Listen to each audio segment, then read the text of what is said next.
লীগ সরকার যদি সুযোগ দিত তাহলে তো আমার চাকরি হইতো। আমি কেন আজকে রাস্তায় থাকবো? আপনার প্রশ্নের মধ্যে উত্তর লুকিয়ে আছে। সুযোগ দেয় নাই বলে এই মানুষগুলো আজকে রাস্তায়। সুযোগ যদি দিত তবে আমরাও কোথাও না কোথাও কাজ করতাম, আমরাও কোথাও না কোথাও চাকরি করতাম। আওয়ামী লীগ সরকার আমাদের কিছুই দেয় নাই।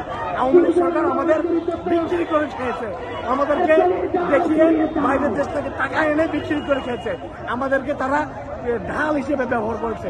যদি সত্যি তারা আমাদের দিত, তারা কি দিয়েছে? একটা সুবর্ণ নাগরিক কার্ড ধরিয়ে দিয়েছে, যাকে বলা হয় মূল্য ধরিয়ে দেওয়া। আমরা সেই কার্ডের আওতায় কি কি সুবিধা পাবো সেটাও নিশ্চয় করা নাই। আমরা তাদের কাছ থেকে কিছুই পাই নাই। দেখেন, আওয়ামী লীগ সরকারের আমলের কথা বলি, 2018 সালে যখন কোটা বাতিল করে দিল, শেখ হাসিনা সংসদে দাঁড়িয়ে তখন আমরা আন্দোলন করি যে প্রতিবন্ধী ব্যক্তিদের কোটা দিতে হবে। সেই সময় তারা আমাদের কোটা দেয়নি।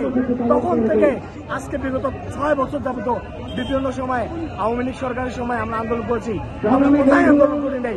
আমরা সংসদ ভবনের সামনে আন্দোলন করেছি, আমরা গণভবনের সামনে আন্দোলন করেছি, আমরা বিভিন্ন সরকারের সময় সমাজসেবা অধিদপ্তরের সামনে আন্দোলন করেছি, সমস্ত জায়গায় আন্দোলন করেছি। কিন্তু আওয়ামী লীগ সরকার আমাদের দাবি পূরণ করে নাই। আমরা শেখ হাসিনার সঙ্গে দেখা করেছিলাম, তিনিও আমাদের দাবি মেনে নেয় নাই, বরং তিনি আমাদের কমিটি গঠন করে দিয়ে আমাদের সাথে প্রহসনের খেলা করেছে।